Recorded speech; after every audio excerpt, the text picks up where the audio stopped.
And so if you would bow your heads with me for a word of prayer. Every morning, Lord, your mercies are new to us as we reflect and as we acknowledge all the good gifts of grace you provide. The greatest is your word and the fellowship we have in that word. Grant us this morning the blessing of your presence, the gift of your spirit, the strengthening of faith. For we ask it in Jesus' name. Amen. Amen. Okay. Well, first, let's acknowledge and a shout out to our organist Betty, to the pianist and organist Kathy's, to the choir, to all the people who did everything that needed to be done to make Sunday such a wonderful and special day.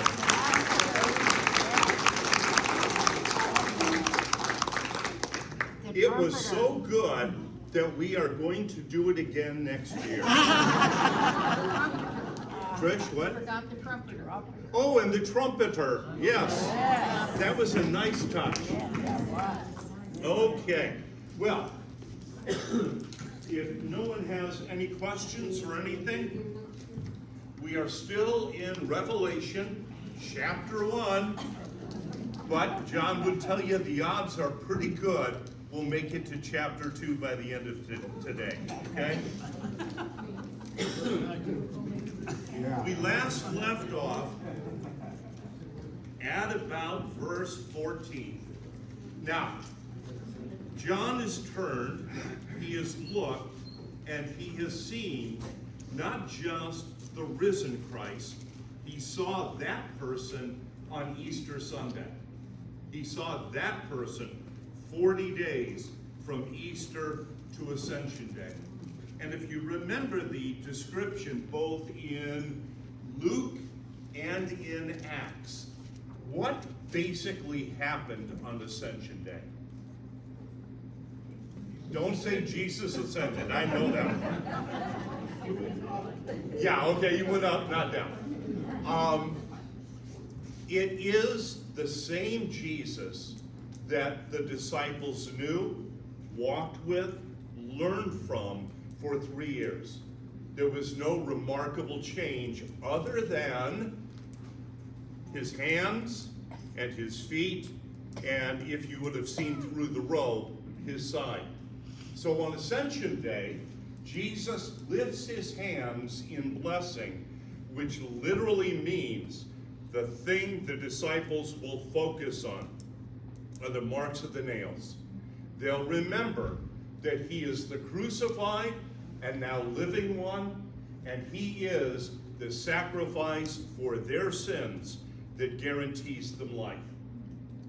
Now, John is seeing a glorious version of Christ.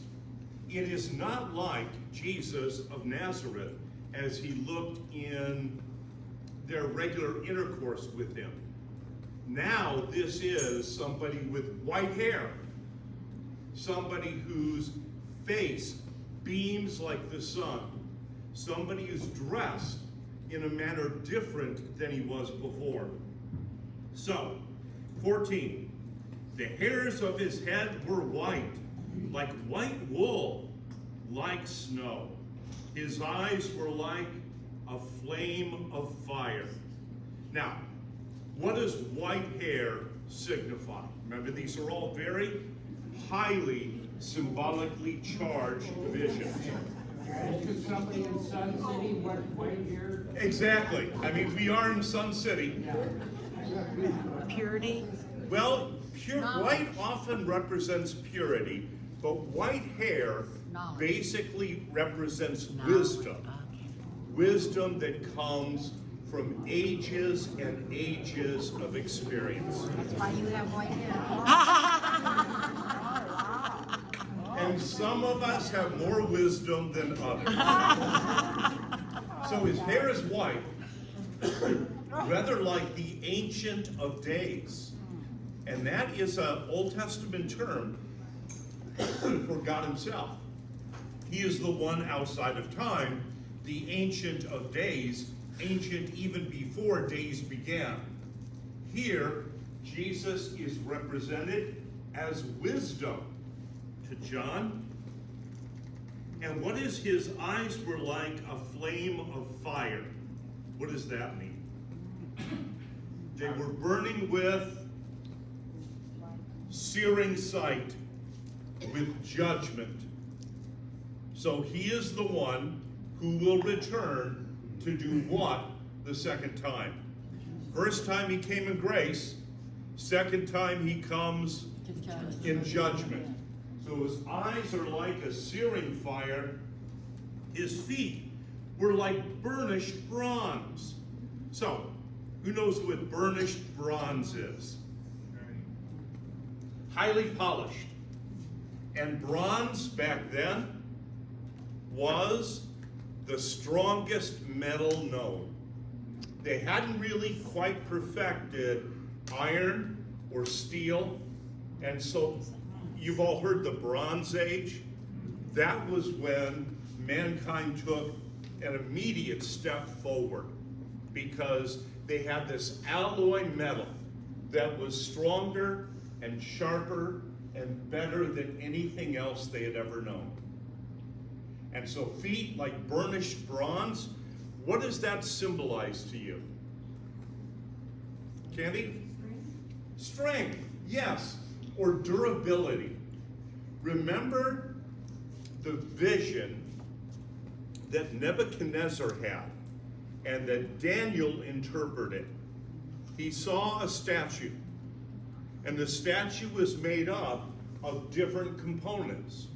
The head was gold, the torso, silver, the legs, iron, the feet, clay. And in that vision, what did Nebuchadnezzar see? He saw a rock hurled out of heaven that hit the statue. And what did it do? It fell over because it had feet of clay. Here, we've got this image of durability, being Lord of Lords and King of Kings, not for a while. Dynasties have come and they have passed. But with feet like burnished bronze, Jesus stands unique and alone in a dynasty and a kingdom that has no end.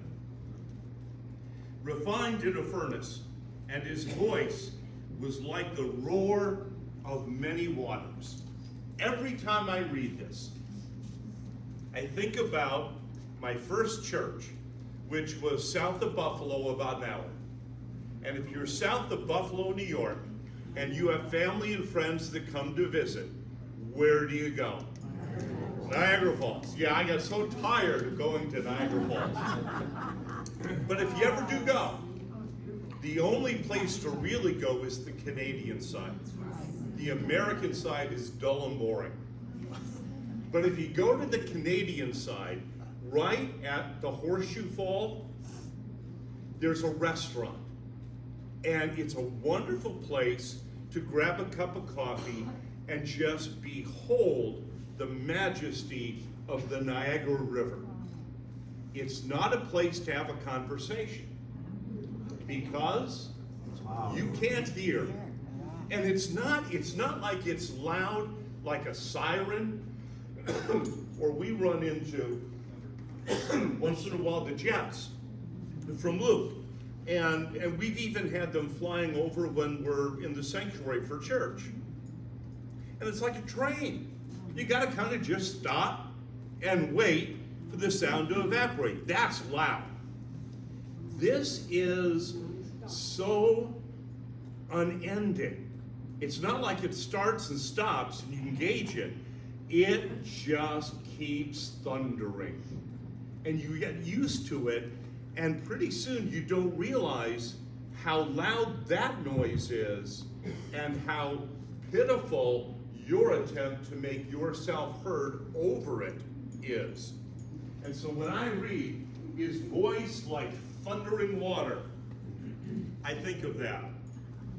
In his right hand, he held how many stars? 7. And why 7?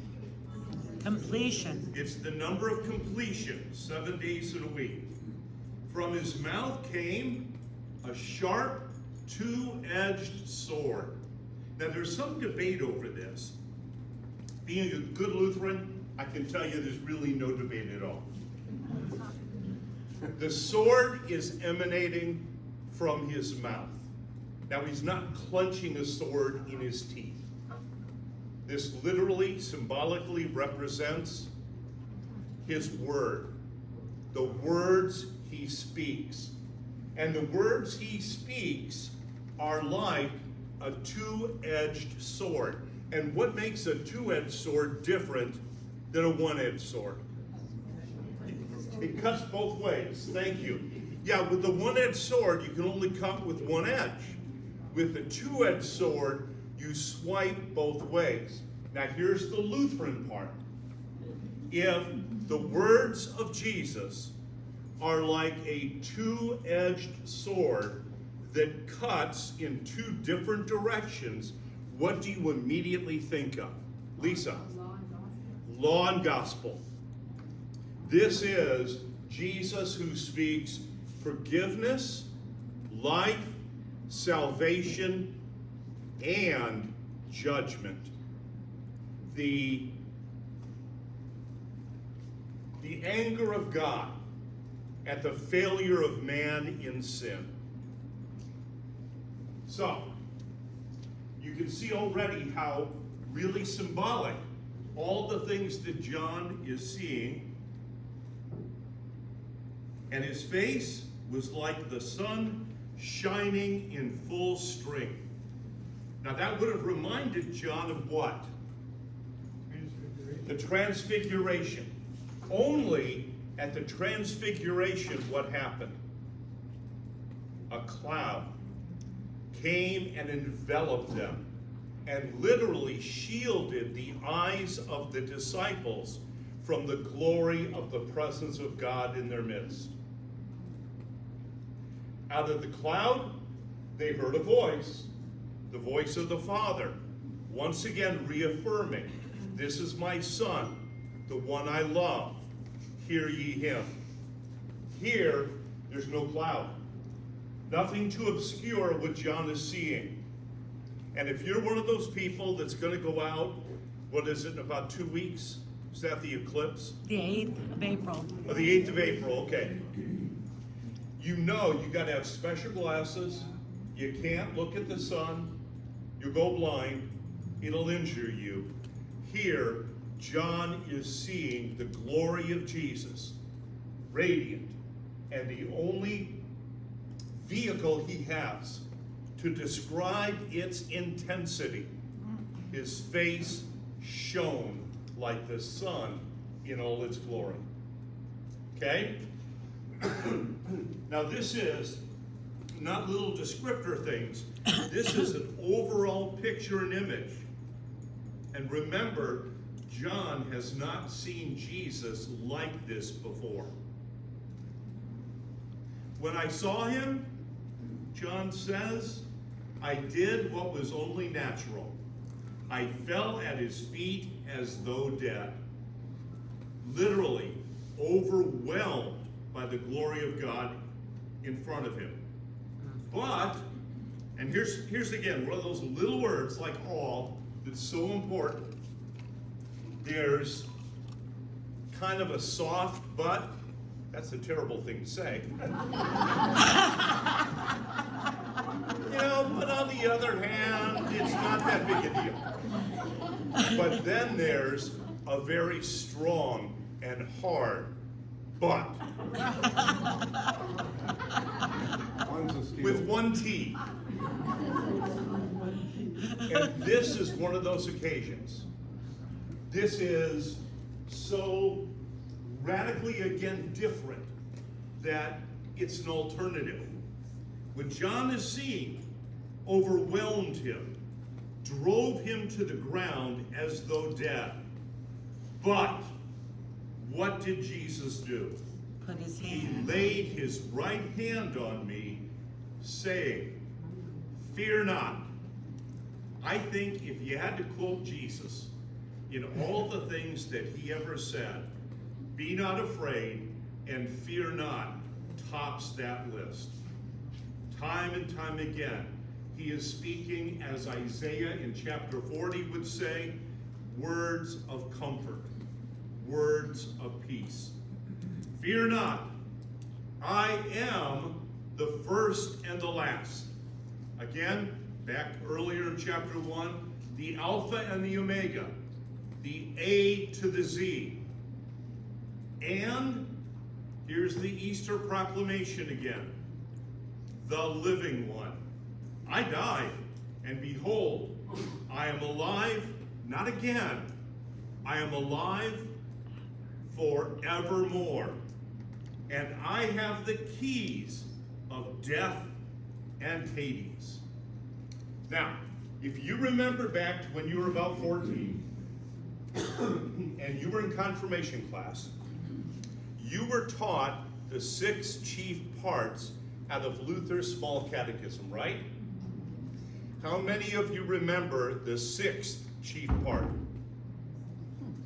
The office of keys and confession. Why the office of keys? Luther wanted to really focus in on the power that a key gives to somebody. With a key, you can unlock something. With a key, you can lock it tight. A number of different times, Jesus gave to the disciples, particularly Peter is representative of all the rest of the church, but the office of the keys, that he could bind sins to those not repentant, or he could loose sins from those who were repentant. Loose means letting go of, getting rid of. Binding is wrapping something up tight. So Jesus has the keys, not to heaven, that's not the point here. He's got the keys to what? Hades, hell. Death and Hades, or hell. Hades, by the way, is it's an interesting alternative in describing hell. Hades kind of goes back to the Hebrew word Gehenna. And outside of Jerusalem, in the Kidron Valley, there was a garbage pit. That's where all the refuse from Jerusalem went. And have any of you ever had a fire in a compost heap or seen one where it gets hot enough, it will actually combust? That's what happened there. It was always hot, it was always smelly, it was always dirty and filthy and a place you wanted to avoid. And so Gehenna or Hades became another way of describing hell itself. A place of fire, brimstone, foul odors, and misery. So he has the keys to death and Hades. Why is that significant, and what does that mean? Both over Satan. He's got the authority. Jim, that's good, because the guy with the key is the guy in charge. Okay? Anybody else?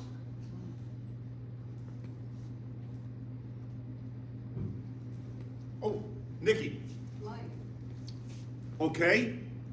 If you have the keys to death and Hades, you have the keys to let people out. I think might have been a Good Friday, but in the sermon I mentioned to all of you who were there that nobody ever gets out of this world alive. You know, that's one of those euphemisms. We all face death, except when Jesus describes those who are his. Whoever lives and believes in me, though he die, yet shall he live. And whosoever lives and believes in me will never die. And then that penetrating and important question, do you believe this? And with Martha, each and every one of us say, yes, Lord, I believe. So he has the key, the authority, the right, the privilege of unlocking the mystery or the curse of death, so that those who believe and trust in him live forever. 19. Write, therefore, the things that you have seen, those that are, here's an organizational pattern for the book, and those that are to take place after this. So there is reality right then and there. And then there's the greater reality yet to come when Jesus returns a second time with the kingdom. As for the mystery of the 7 stars, you saw in my, and which hand? Right. And why right hand? You know, when I was in Sunday school, one of the favorite jokes we had was, when God created the world, he created it with his left hand. Do you know why? It's creative. Because Jesus was sitting on his right. That's really funny when you're 6 years old. Okay. But for most people, the right hand is the dominant hand. It is the stronger hand. And if you hold something in your right hand, you are holding it as securely as you possibly can. I can fumble with my left, but my right hand will not. So I hold them in my right hand. And the 7 golden lampstands, the 7 stars, are the angels of the 7 churches. And again, there's a little controversy about this. And both sides could be right. Technically, the word angel, angelos, means messenger. So, the 7 angels, messengers of the 7 churches, could be 7 pastors. God is holding the ministry. It's his, not ours. And he is holding specifically those, and this is at a time of persecution, those who are pastors under his protective care. Or they could be angels. Literally, heaven sent angels who watch over very specific congregations to defend them against spiritual adversaries. Now you might remember Paul says, our conflict is not with flesh and blood, but with powers and principalities of this dark age. And we're too scientific, and we're not imaginative enough to realize swirling around us is spiritual conflict between the devil and his demons and God and his angels. We don't recognize it because we physically don't see it. But that doesn't mean it isn't going on. So, personally, I like this reference to be to angelic beings who watch over the church of God and the people of God, who keep us safe from the diabolical attacks of Satan. That's just my opinion. But it could be either way. I don't know, Pastor Bob, did you ever weigh in on this for anybody? No, not really. I think what you're saying is probably right, but it should be right. The idea that it's open to interpretation. The lampstands themselves could be actually the cities themselves, because there's a lot of times, that sort of idea.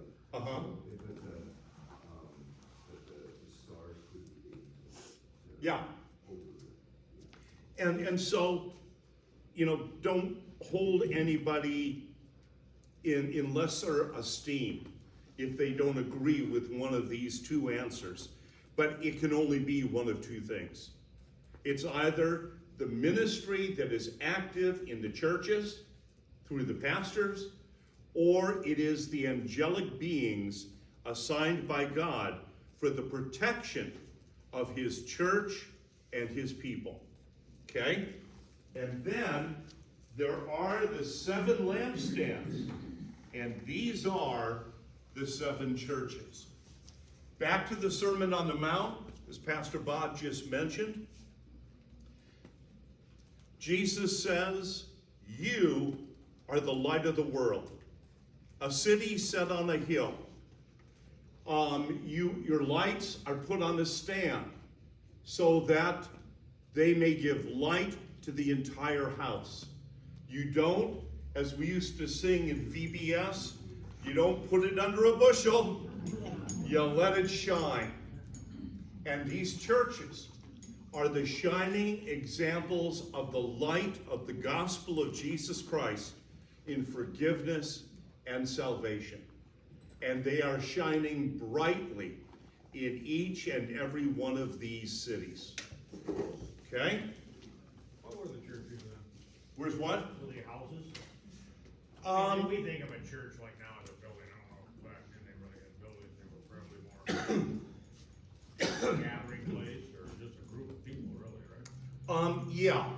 Early on, up until about the 300s AD, in a way, between the ascension of Jesus, which is like 30 AD, and 300 AD, Christianity was an outlawed religion. So, you didn't buy a building. You didn't put a sign on the front of the building to say, the Church of whatever. You wanted to be as inconspicuous as possible. And that meant the early churches usually met in the larger home of all the believers that could accommodate them. And they tried to be somewhat inconspicuous, at least in terms of formal worship. I don't know how many of you know the organizational plan for most of our churches. Does anybody know where the altar came from? Usually the Roman tombs, because the Christians in Rome would go to the catacombs. It's a quiet place, it's a dark place, police aren't walking around all the time, and when they would hold a service, particularly for the elements of communion and for the books to be read, where would they put them? On a crypt.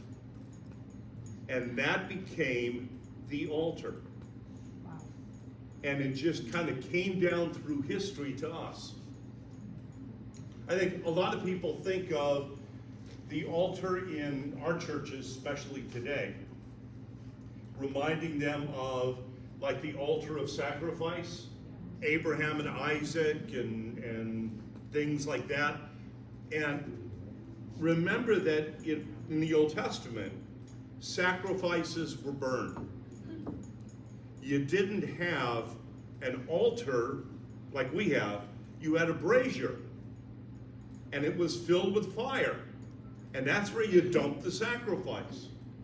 It really wasn't until the early church that all of a sudden that thing that became, and you can imagine how this is so like human beings, so comfortable, because that's all you ever knew. That was the place where the bread and wine were placed. That's the place where the book was stationed. That's the place that you turned to and focused on. And so it became then, later on in the history of the church, the altar. We made some adaptations, particularly back in, I'm going to say the 70s. But how many of you grew up in a church where the altar was affixed to the back wall? Like you couldn't go around it. And then kind of in the 60s and 70s, we moved the altar out front, and all of a sudden, when the pastor was addressing the church, he wasn't turned around with his back to everybody. He was speaking over the altar, speaking on behalf of God, speaking face front to the church. And that was not without its controversy back then. It's the same controversy we had when it's called an alb. That's what Pastor Bob and I wear. Just a white robe. Prior to that, it was a cassock and surplice. The cassock was a black kind of full-length garment. The surplice was this flowy white thing. Well, dreadfully hot, I gotta tell you. But the imagery was not the alb, the white robe of righteousness that we'll get to in chapter 7, but the blackness of sin covered by the righteousness of Christ. So all those things are just very symbolically charged even for us. And while we're down this rabbit hole, a couple of weeks ago, I had somebody ask me about the stoles that we wear. The, like pieces that correspond with the color of the church here. And where did they come from? Well, first rule, you don't get to wear a stole as a vicar. You are not ordained. You wear your first stole the day of your ordination. The stole actually reaches back into the Old Testament and lays hold of the mantle of Elijah, the representation of the prophetic office. So, when Elijah knew that it was time for him to go, and he would not die, remember the fiery chariot would come and take him, he's walking along with Elisha. And Elisha basically asks him, how will I know if I am to succeed you in the prophetic office? And Elijah tells him, first, if you see me go into heaven, you will. But secondly, he leaves behind his mantle. And so, as pastors, we recognize that when we put the stole on, we are filling that prophetic office that God ordained. Trish. What about the classic Jewish one that they wear? That's a prayer shawl. Okay.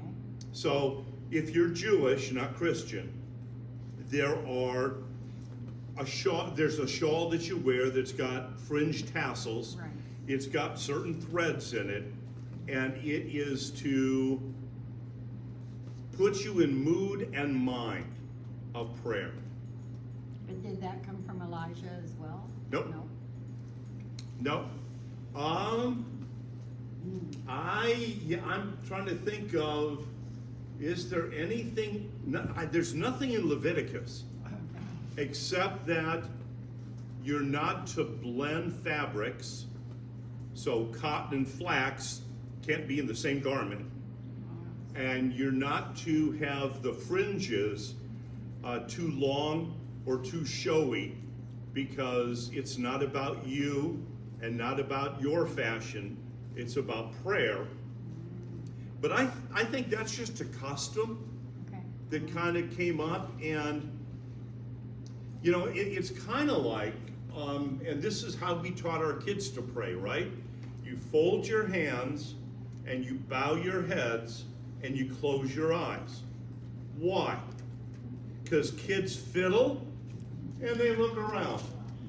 And all we're trying to say is no fiddling and no distractions. You're focused on what you're doing. You know, is there anything better about this than this or this? Nothing.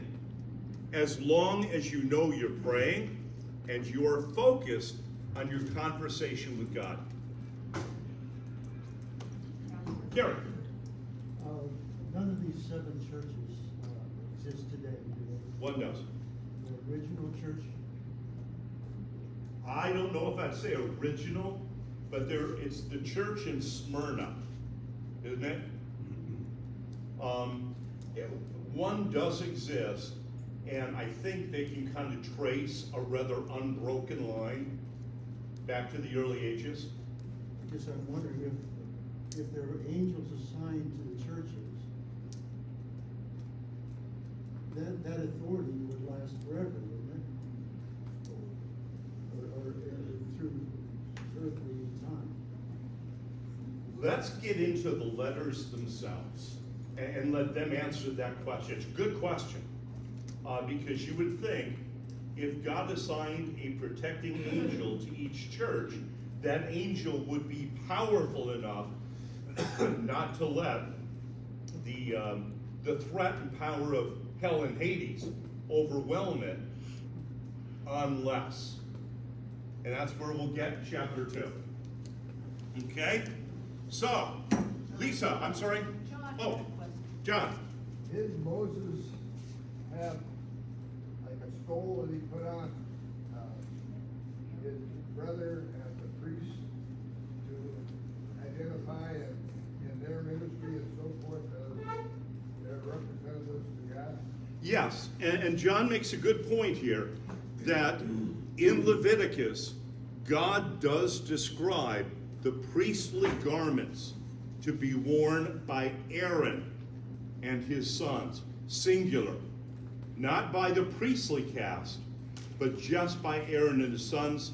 And again, in chapter 1 here, remember when John sees Jesus and he is in a long, flowing white robe with a gold sash. Well, the gold sash is just an intensification of the gold threads woven in the robe of the high priest. Those were just gold threads. Here it's a gold sash. And so you see a little more dignity, a little more value and worth in Jesus than in the Old Testament priesthood. Yep. Okay.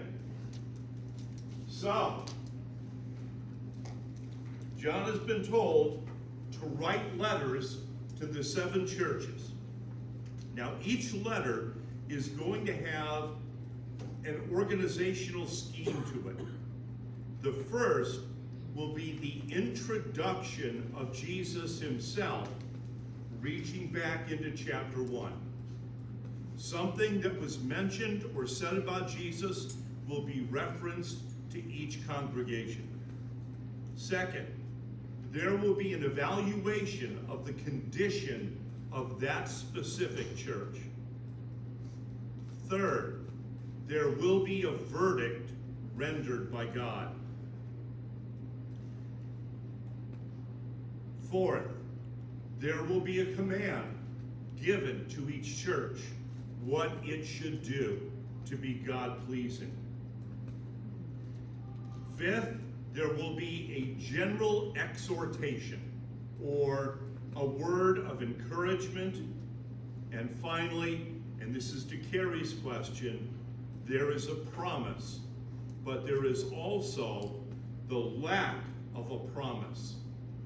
If you don't follow through, this is what is going to happen. So if you keep that organizational scheme in mind, chapter 2, to the angel of the church in Ephesus, write.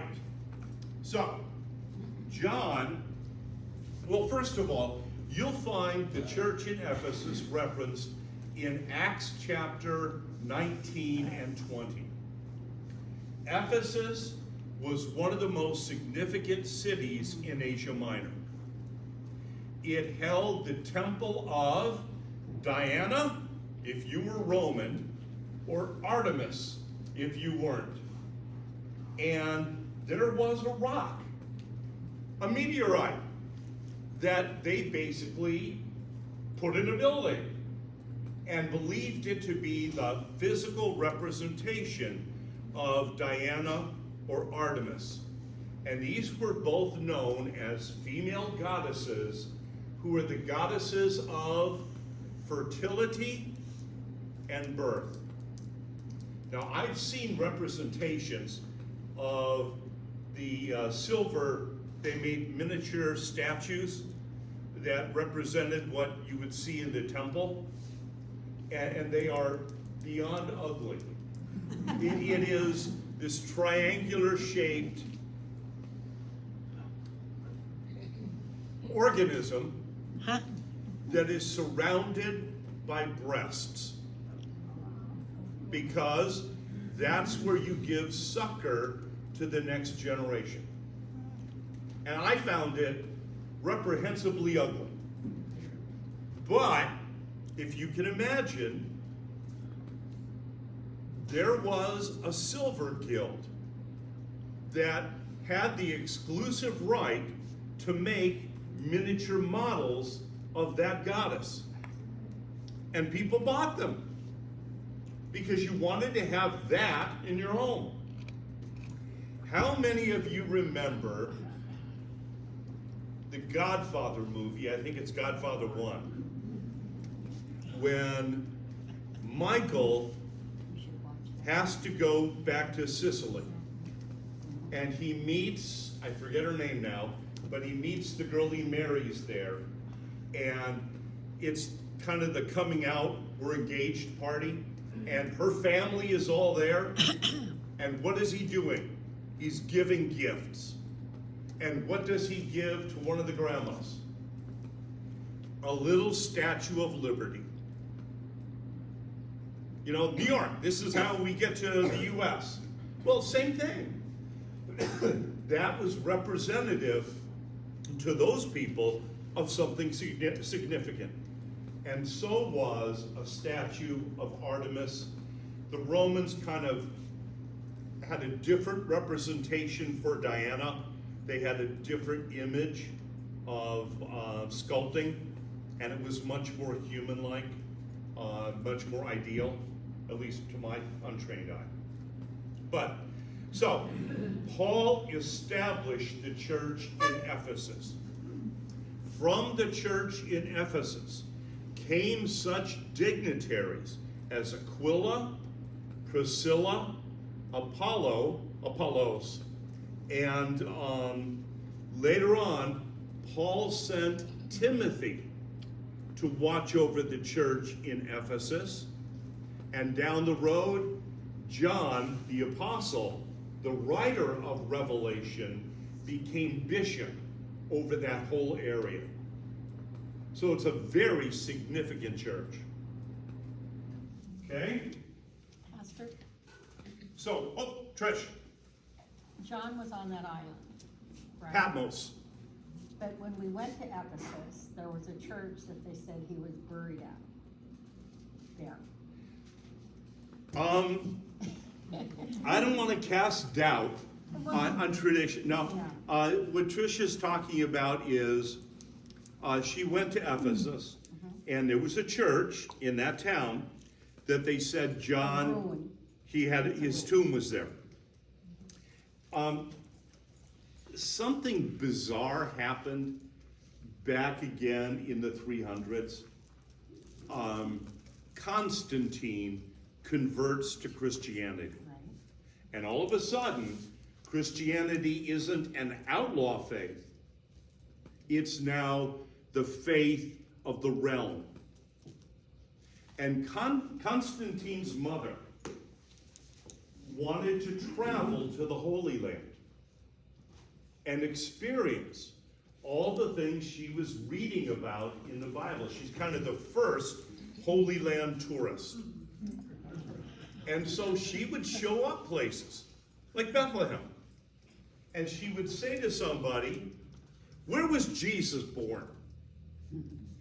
And a local person would go, for $5, I'll show you. And so the Church of the Nativity was founded because he got $5. Is there any, capitalism. Is there any, like, great historic sign with an arrow? Jesus was born there? No. And so, how many, those of you who have been to the Holy Land, how many Mount Calvaries are there? 2. There's at least 2, maybe 3. Because people looked around and said, hey, that could kind of look like a skull. I'll bet that's Calvary. Well, okay. And then you have competing churches. Jesus was baptized here. No, he was baptized over there. One of the funniest things, and I've not been there, but I've heard this from somebody, and not Karen. But when you take the bus tour, they'll drive you out to the Jordan River, and they'll say, here is where John baptized Jesus. Okay? So, what's the first thing you are going to do as a tourist? You're going to get a souvenir. Well, what kind of souvenir do you get in a riverbed? A rock. People have been picking up rocks for so many years that the person I was talking to saw giant dump trucks trucking in rocks for people to pick up and say, I have a rock from the Jordan River. Now, that's not to diminish any of this, but just realize that